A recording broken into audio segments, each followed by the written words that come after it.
ఆ future city మీద నువ్వు పెట్టినటువంటి శ్రద్ధ ఒక 10% హెల్త్ సిటీ మీద పెట్టినా ఈ పాటికి పూర్తి అయిపోయేది.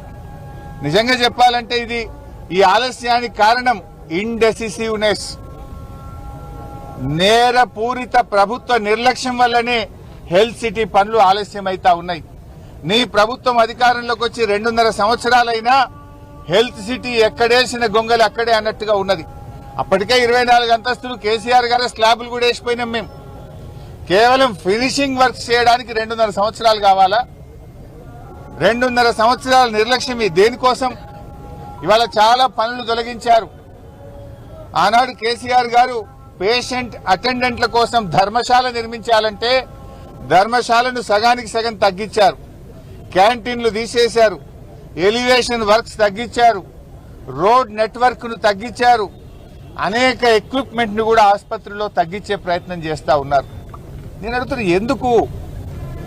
మనం ప్రజల కోసం పనిచేయాలి కానీ కేసీఆర్ గారికి పేరు వస్తుంది, ఈ హాస్పిటల్ కేసీఆర్ గారు కట్టిండ్రు అని దీని మీద నిర్లక్ష్యం చేయడం నీకు తగదు రేవంత్ రెడ్డి.